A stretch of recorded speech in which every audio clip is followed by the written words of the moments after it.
Hey, everybody. Oh my God. I got the president, the CEO on with us tonight.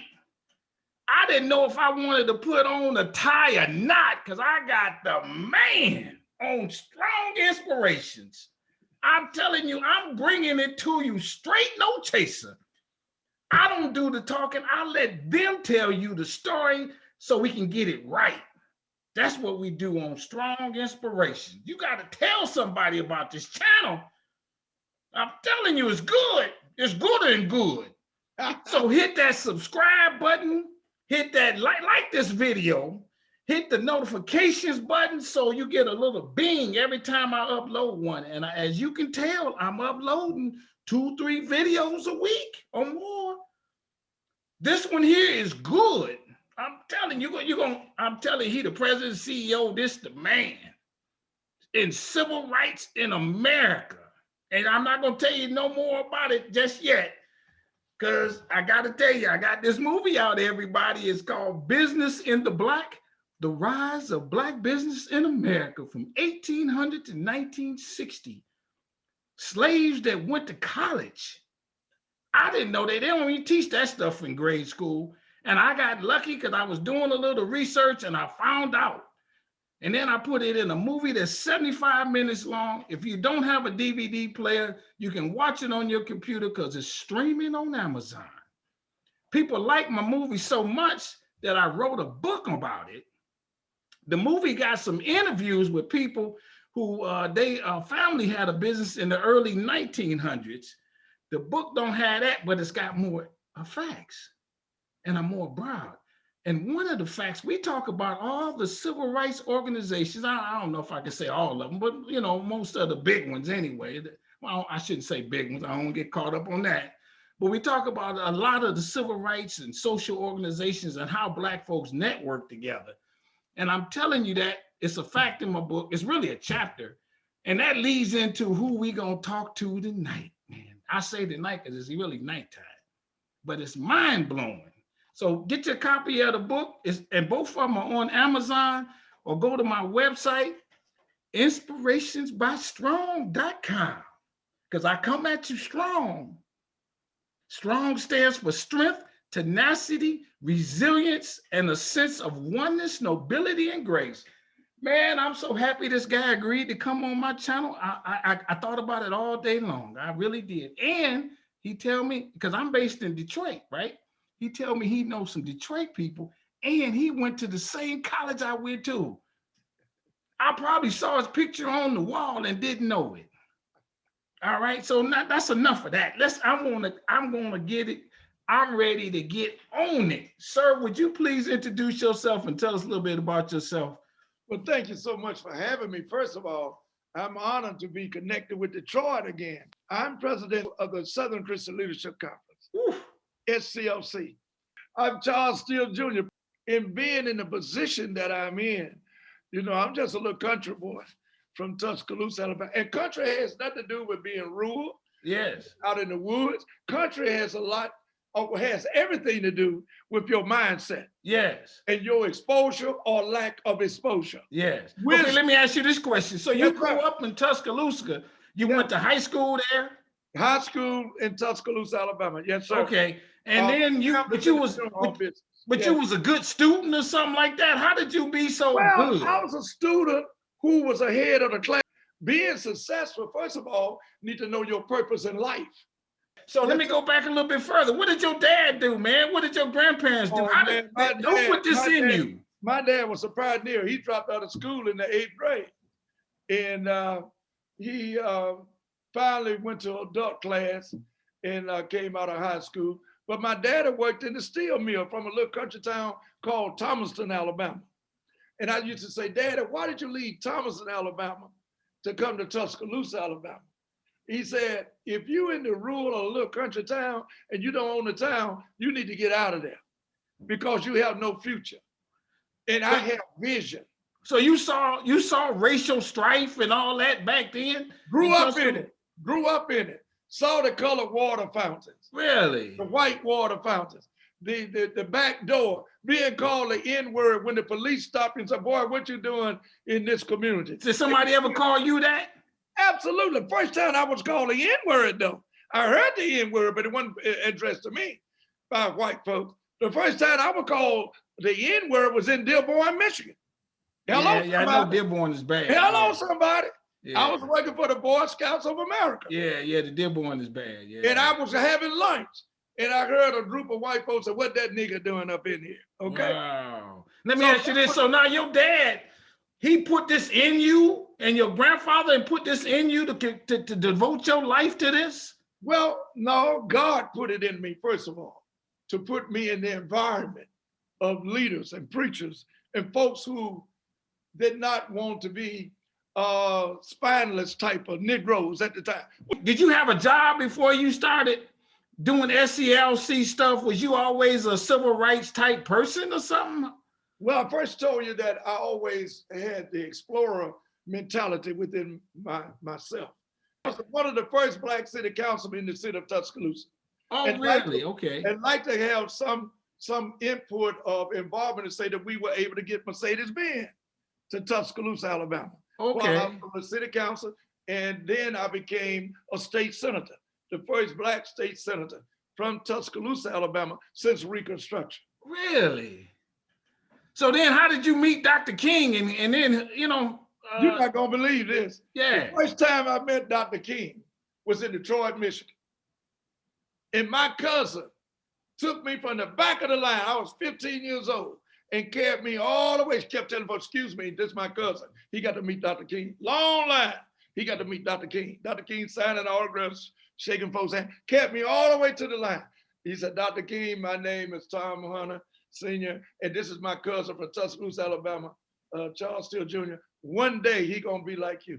And I ain't think nothing of it. And so now this kind of becomes your mission, right?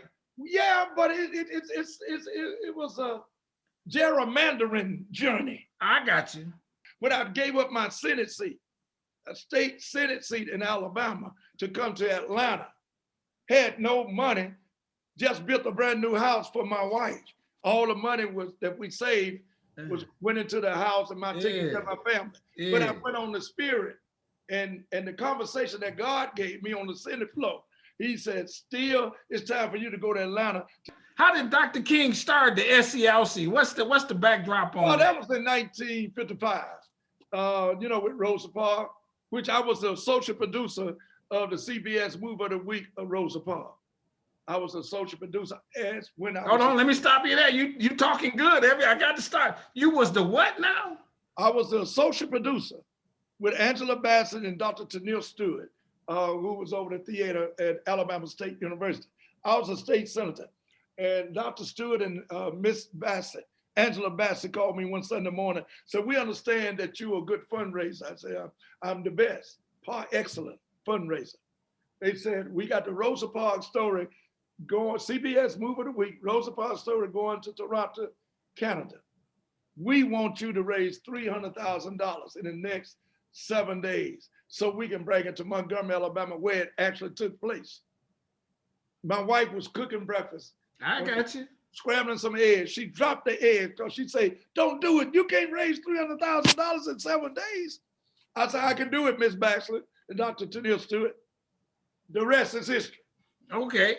So now so then, but let's go to this SCLC story. What makes Dr. King start SCLC? Well, Dr. King was called by God, and he, in his own purpose and understanding as a human being, didn't know the chemistry and the makeup of what was taking place. He had just got to Montgomery, Alabama, as a new preacher. So that was an advantage. Didn't have no stories and no lies been told on him. Nobody, you know, had I got you. A laundry of falsehood of who he was and what he had done. I got you. New man in the community. And Dr. King also told a story that the meeting was so long when Rosa Parks, you know, was arrested, refused to give up her seat. When they had the meeting at his church, it was so long, Dexter Avenue Baptist Church. It was so long, he said, had it not been my church, I would have left. But thank God for him being the pastor of the church. I He got couldn't you. leave. I got you. And he said several other ministers left. So Dr. King was chosen by the local people to take on this project. And lo and behold, he had the vision that once I do this, I would go back to being a pastor. But he didn't know God had his vision and his purpose. You can't supersede God. I don't care how I got you are to the close. So now in many respects, when Dr. King went out, he went out as Dr. King the preacher or the head of the SCLC? Dr. King was a preacher first. He was a pastor. And it was more than Dr. King. He had some courageous people around him. That's why I tell people, be careful with who you associate with. When he got down and out and very depressed, there were other preachers and ministers and associates that told him, Doc, we got to keep going. And when they filled him up like that, he kept going. I asked former president of Russia and the Soviet Union, Mikhail Gorbachev, what gave you the courage to knock that wall down? How could you be such a great man to go against communism? And you're a lawyer, went against the laws of Russia, went against your upbringing, your family, your friends. How did you do it? President Gorbachev, he looked at me and he speaks no English through his interpreter. He said, it was Dr. King. Wow. It was Dr. King. Now, Dr. King spoke in Berlin, Germany, September 13, 1964. And he was eavesdropping at the CIA. Not CIA, but KBG in Russia, same concept. He was a KBG. And he said that when he heard Dr. King say, no man built wall can separate God from his children. The civil rights movement of African Americans and Black folks from down south to up south. See, I'm down south, you up south. I got you. Ain't no difference. Because of our struggle, the whole world has benefited from it. How did the name SCLC come to be? Well, first of all, you're in the Bible Belt, the Black Belt. It was first called Southern Leadership Conference. It wasn't Southern Christian Leadership Conference. And after they tried for several times to have a meeting in Montgomery and the death threats of the Ku Klux Klan and all of that, then they came over to Atlanta to Dr. King Church. They threatened to bomb it because the Ku Klux Klan and the white racists was following their plans and movement and action because they were very successful in Montgomery. So they ended up in New Zion Baptist Church in New Orleans. That was on Valentine's Day. Okay. That was the first inception of SCLC, but it was the Southern Leadership Conference. And within a short period of time, they called it and changed the name, said we're Christians and we're ministers and pastors and we want Christians to stand up and fight for the values of Jesus Christ. And they added Christian, Southern Christian Leadership Conference. Now, what do y'all do? What was his aim at the time to do? I mean, it was to fight injustices and stuff like that and have chapters do that around the country? The same thing. No, he didn't believe in chapters. And we are actually at that position or that transition, a crossroad in life now. He believed in affiliates, which makes sense. If you got your organization and you believe in what we believe in, you're an affiliate of SCLC. We don't go have to come in and deal with the politics or who the president, who the officers are, of somebody being a chapter president, dissatisfied with the national president.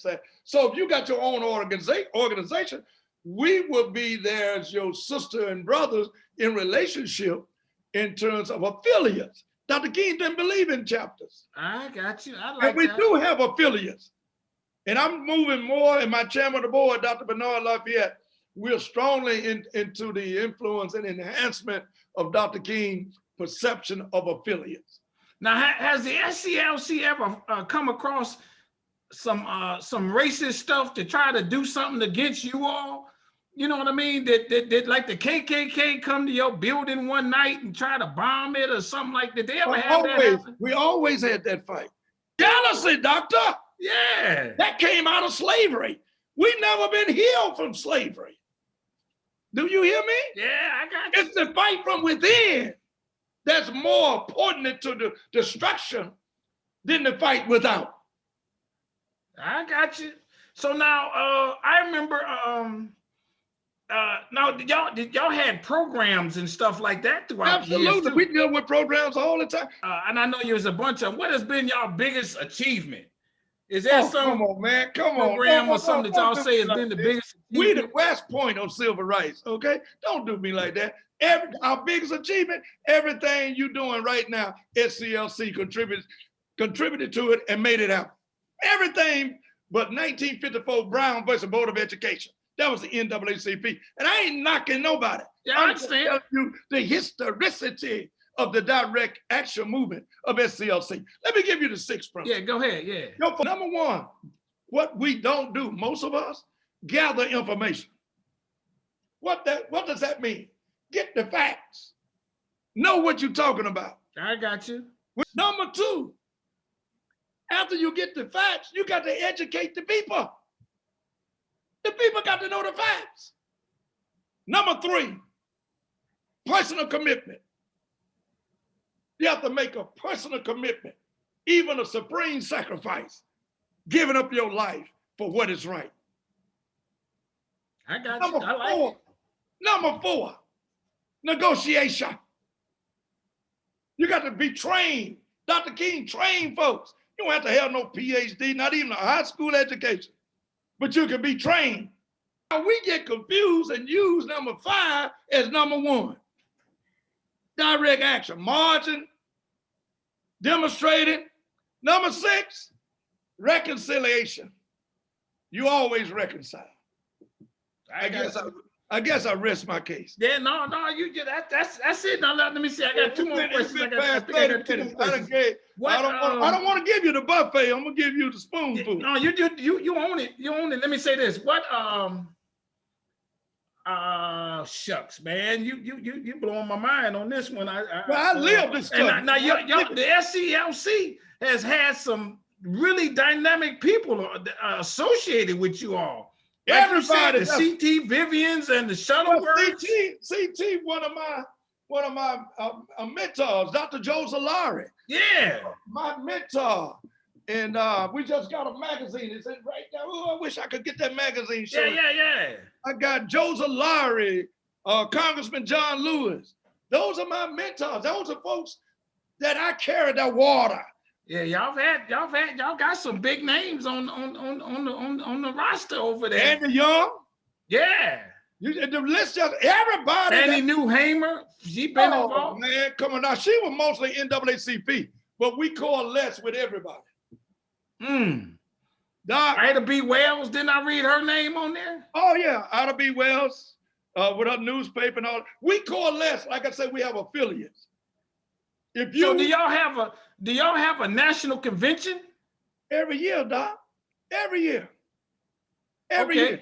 So now how can the general public help y'all? I mean, they can do donations and that kind of thing, but y'all look for volunteers. Y'all look for organizations to join in, to which you all, how does that work? We look for people to be involved, that's serious about what they do. Go to our website and you can call the office, area code 404-522-1420. And everybody, let me tell you, the SCLC done built a big building. Tell us about the building that y'all got going. Built a $3.5 million building, paid for it before we moved in. Woo! Of what God can do for you, everybody. That's the moral of this story. Of what God can do, what God has done for them people. And I say them people, my people, our ancestors, all the way back when. SCLC has been fighting this fight since the 60s. When yes. Dr. King and his buddies, men and women, came together to make it happen. Yeah. And now we got this gentleman here who's keeping the fight going on for us. Hey, everybody, I got nothing left. I've enjoyed it. I've I enjoyed got it. nothing left. I got nothing left. I thank you for being on Strong Inspirations to the bottom of my heart. Thank you And for for having my me. viewers, like this video, subscribe to this channel, keep us alive because we're going strong. All right. Thank you, Doc. I appreciate you being on here. I'm gonna come see you soon. Hey, just we're gonna call talk us and come by the office. I'm coming by the office. Love to have you. Love to have you. All right. Hey, everybody, we out. Thank you so very much. God bless. Bye-bye. God bless.